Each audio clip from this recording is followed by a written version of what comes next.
le rendu de la Game Jam. On a continué à travailler sur le jeu pendant une bonne semaine. Et c'est vrai on l'a peaufiné, mais l'essentiel du gameplay était déjà là. Donc il y a pas eu de suite finalement, là il est resté on va dire en l'état, même l'équipe, ne l'a pas repris pour l'explorer parce que je me rappelle il y avait des mécaniques qui étaient super avec les bâtonnets, Mm. ouais j'en avais appris beaucoup, je m'en rappelle. Donc ça a pas évolué. Pour l'instant, non. Après, on verra si on a, par exemple, une cité des sciences qui est intéressée, pourquoi pas, ou l'Institut de la Vision. Mais pour l'instant, on a démarché personne. OK. Bah, comme beaucoup de jeux de game jam finalement. C'est vrai que pour en faire, si certains connaissent, ça reste souvent des projets one shot, mais c'est ce qui fait aussi le charme, finalement, des game jam. Alors peut-être moi une petite question, c'est vrai qu'on a du temps, Philippe, est-ce que je peux poser une petite question à Joanne? J'en profite qu'il qu'il soit là. On aura Oui, une oui, demi heure de oui. pause. Ouais, S'il y a d'autres questions oui pour voilà. aussi sur le colloque et sur les présentations précédentes, en avant, hein. Faut pas hésiter. Alors, bah, peut-être pour combler, mais c'est avec grand plaisir que je la pose, c'est ton expérience, toi, en tant que game designer, comment tu l'as vécu, cette game jam? Parce que tu as travaillé avec des développeurs, mais aussi des scientifiques. Et bah, comment tu l'as vécu en tant que game designer? Alors, c'était extrêmement riche. Déjà, la particularité des Game Jam, la science entre en jeu, c'est qu'on est avec des personnes qui sont très compétentes. Et donc, c'est des personnes qui sont à la fois très compétentes en développement, dans leur domaine scientifique, et généralement qui ont une culture ludique aussi très affûtée. Comment je l'ai vécu? Je l'ai vécu de façon très collégiale, en fait. C'est-à-dire que très rapidement, l'enjeu, c'était davantage de se mettre au service du collectif plutôt que d'essayer d'imposer une vision. Et je crois que ça a été le cas lors des deux game jams scientifiques auxquels j'ai participé. Et donc, comment est-ce que je me suis rendu utile? Ben, je me suis rendu utile d'un point de vue pédagogique, aussi didactique. J'ai contribué à écrire le pitch, j'ai écrit le texte qui accompagne le jeu sur Itch.io. Après, on a fait pas mal de level design aussi avec le scientifique, donc Thomas Buffet. Et en réalité, tout se fait dans une approche très collégiale. Et au fur et à mesure que le projet se déroule, on va se rendre compte qu'il y a des solutions auxquelles on n'a pas pensé qui émergent pendant la production, et il y a des difficultés auxquelles on n'a pas pensé qui émergent aussi dans la production.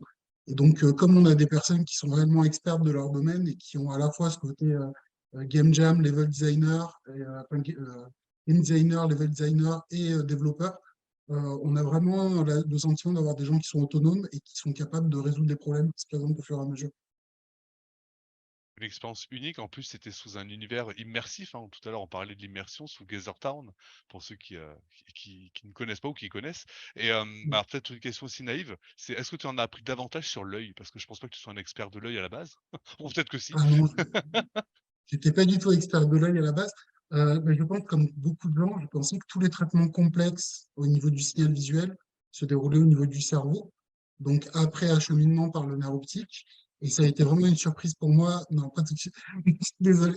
Et ça a vraiment été une surprise pour moi de voir qu'il y avait des réseaux de neurones qui effectuaient ce traitement complexe dès l'œil. D'ailleurs, bon, il y a d'autres types de cellules qu'on pourrait encore implémenter, notamment les cellules dans lesquelles Thomas Buffet est spécialisé, c'est-à-dire les cellules dans l'anticipation du mouvement et l'élimination des mouvements parasites. Donc tu es devenu expert finalement de l'œil, malgré toi, si j'ai envie de dire, mais enfin, c'était avec plaisir. Tu t'étais greffé, j'imagine, à cette équipe parce que le projet t'intéressait et suscitait, on va dire, un je vais faire un jeu de mots pourri, je pense, mais un nouveau regard.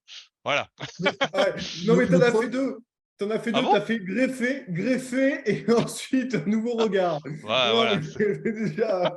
On va aller en pause, hein. et le projet m'avait tapé dans l'œil déjà l'année Oh là précédente. là, ça y est, allez, on est parti.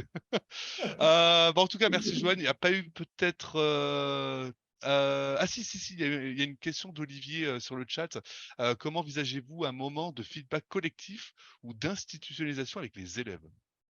Alors là, il va y avoir un texte d'accompagnement qui sera publié dans les actes du colloque, dans lequel je précise un petit peu. En fait, la façon dont ça s'est déroulé, c'est que le feedback s'est souvent fait déjà de façon horizontale, parce que souvent, vous aviez plusieurs joueurs qui jouaient en même temps.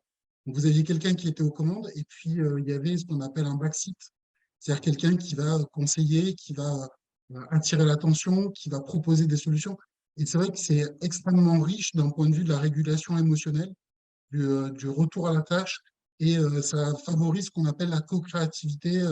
Donc, vous avez plusieurs experts en France, dont Margarida Romero, qui expliquent justement le rôle des interactions sociales dans cette persévérance face aux problématiques qui sont posées. Après, en ce qui concerne le feedback collectif, aujourd'hui, j'ai mis en place un questionnaire. Donc, c'est moi qui avais fait le questionnaire, mais le questionnaire a eu très peu de succès. Quasiment aucun joueur n'est resté sur le questionnaire après avoir joué au jeu. Donc, c'est typiquement quelque chose qui va nous permettre après d'accompagner un cours que moi, j'estime utile comme un cours académique. Je pense que la ludopédagogie est utile, mais elle doit s'accompagner d'un cours qui est plus académique, d'abord parce que tout le monde n'est pas fils à l'apprentissage au jeu, hein, tout le monde n'est pas sensible à ça. Et ensuite, parce qu'il y a vraiment le besoin que les connaissances deviennent des savoirs qui ont de la valeur en dehors du jeu.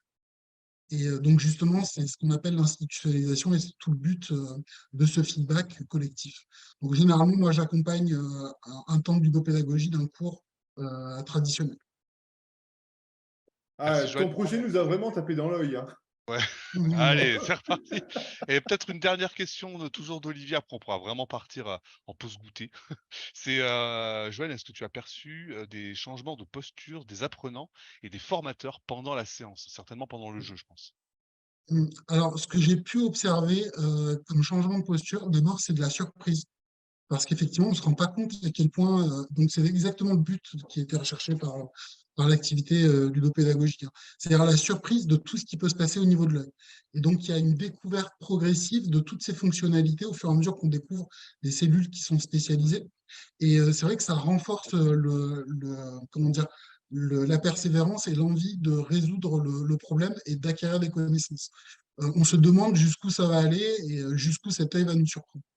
En ce qui concerne les changements de posture des formateurs, pas spécialement parce qu'en fait, je l'ai surtout animé moi et avec Thomas Buffet. Donc, j'ai pas spécialement vu de formateurs, à part des personnes de l'équipe de la Game Jam, qui ont fait jouer ce dispositif. Bien. Écoute, merci Joanne de t'être rendu disponible après la vidéo. Voilà, donc, eh bien,